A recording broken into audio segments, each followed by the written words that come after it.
Olá pessoal, bom dia, tudo bem?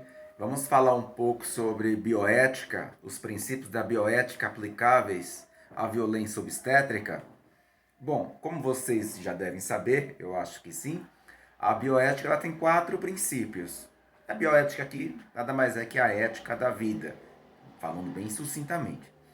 Então, esses 4 princípios são o princípio da autonomia do paciente, o princípio da beneficência, o princípio da não maleficência e o princípio da justiça. Mas, enfim, Isma, como aplicar esses 3 primeiros princípios à violência obstétrica? Vamos tentar encaixar isso em exemplos. Uma gestante deu entrada em um hospital em trabalho de parto. Já havia prescrição médica de que o parto dela deveria ser na modalidade cesariana. Porém, a equipe médica opta por forçar o parto normal. E nessa tentativa de forçar o parto normal, utilizaram um instrumento que é o fórceps. O fórceps é um instrumento que introduz na vagina da mulher para tentar ajudar com que aquele bebê saia, certo? Quando eles estavam tentando fazer esse parto normal, viram que de fato não ia dar certo. E com essa tentativa de puxar a criança, causou dano, além da violência obstétrica causada a esta gestante, causou dano à criança. Porque o fórceps ele causou um dano cerebral, um dano no crânio desta criança. Mas enfim, nesse caso vamos aqui explicar os princípios da bioética aqui violados. Bom, o médico não pediu o consentimento desta paciente, logo violou o princípio da autonomia do paciente.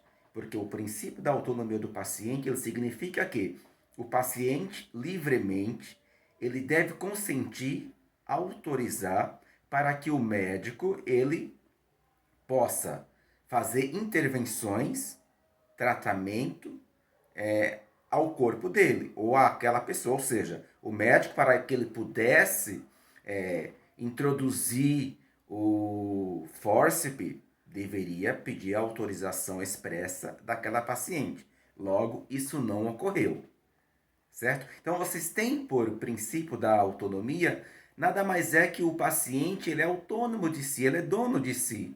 Portanto, aquela prescrição médica, só simplesmente prescrita pelo médico, não deve prevalecer, certo? Violou o princípio também da beneficência, porque nesse caso aí nós temos que o melhor seria o parto cesariano. E ele optou por fazer, tentar o parto normal, então ele não maximizou todos os meios possíveis para não causar prejuízo, dano àquele paciente. Ou seja, o princípio da beneficência vem significar que o médico ele deve agir a buscar todos os meios possíveis para trazer um bem-estar àquele paciente. Logo, quando ele não age dessa forma e agiu de outra forma, causou dano ao paciente, ao contrariamente a isso, ele violou o princípio da não maleficência. E por o princípio da maleficência, significa que o médico ele não deve ter uma conduta, agir de uma forma que venha a causar dano à paciente. Então, neste caso aqui, eu tentei esmiuçar para vocês que numa violência obstétrica, há a violação aos princípios da bioética, especificamente o princípio da autonomia do paciente, que é o paciente poder escolher livremente e poder autorizar que o médico ele introduzisse o fórceps em sua vagina. Logo, foi uma violência física. Aqui também poderia entrar como exemplo a episiotomia, porque há muitos erros de obstetras que eles sabem que aquela parturiente ela não tem condições para ter um parto normal e eles vão lá e fazem a episiotomia. A episiotomia ela não é mais recomendável, só em última hipótese. Portanto, causou uma violência física. E tem aí as outras modalidades de violência obstétrica, que vai entrar na violência psicológica, a verbal, mas aí eu explico para vocês num outro momento.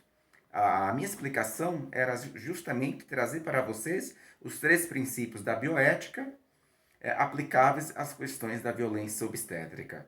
Prometo que em outro vídeo eu explicarei esmiuçadamente cada um desses princípios. Qualquer dúvida, pode mandar-me mensagem no direct que eu respondo para vocês. Tudo bem?